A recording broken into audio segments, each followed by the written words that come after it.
Some people move to the woods for peace and quiet. I moved there to escape an HOA. What I didn't expect was that they'd send their private cops to raid my cabin. 7 times in 4 months. What they didn't expect. One lawsuit from me would take $2 million from their budget and dismantle their wannabe police force. 4 years ago, I bought 14 wooded acres outside Flagstaff, Arizona. Raw land, no HOA. It bordered a private development called Silver Elk Estates, an upscale cabin community with strict rules. No outdoor laundry, no visible satellite dishes, no unapproved roofing colors. A little suffocating for my taste. I built my cabin just over the ridgeline from their border. Simple pine structure, solar panels, water cistern, and a metal shop I used for welding art and fixing old dirt bikes. Totally off-grid, legally permitted, and registered with the county.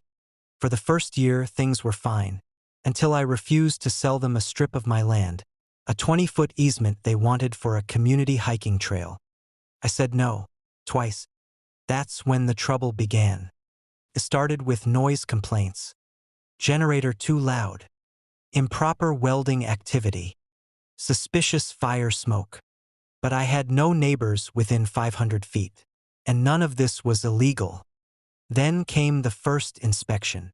3 men in Navy tactical gear, flak vests, and patches reading Silver Elk Security Division showed up in a repainted police cruiser with red and blue lights. They pounded on my door claiming routine HOA perimeter enforcement. I asked who sent them.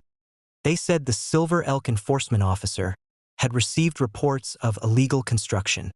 When I asked for a warrant or jurisdiction, one of them muttered something about private authority under shared forest access. They weren't cops. They weren't even bonded security. I told them to leave. They came back the next week. Then the next. By the 4th time, they tried to force open my cabin's shop door. I had to pull out my phone and remind them they were trespassing on private, non-HOA property and filming themselves doing it. Didn't matter. They came back again. And again. And then again. 7 visits. 3 attempted entries. 2 false compliance citations left on my door. 1 dead generator after they allegedly poured sand in the fuel tank. Enough was enough. I called a lawyer who specialized in property rights and HOA overreach. Together, we filed a civil suit for harassment, trespassing, and property damage. A cease and desist naming the HOA board, security coordinator, and each officer individually. And most importantly, a motion for punitive damages under Arizona's Racketeering Act, since they were impersonating law enforcement while engaging in repeated unlawful entry. Turns out, these so-called HOA cops were just residents, retirees with a hero complex, recruited by the HOA president, Carl Stetson.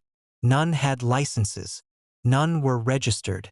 One had a suspended security credential from 2009. The red and blue lights? Illegal on private vehicles. The flak vests?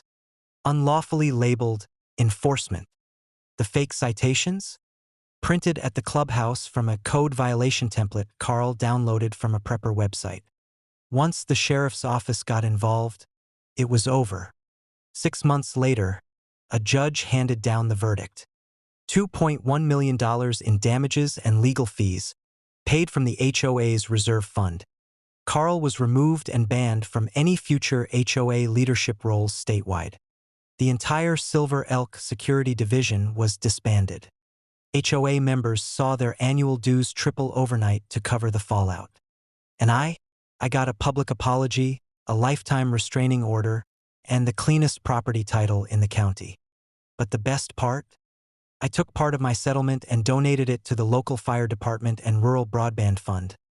2 things the HOA had voted against funding. Now, when folks in the area ask about my cabin, they call it the place that broke the fake cops. And me?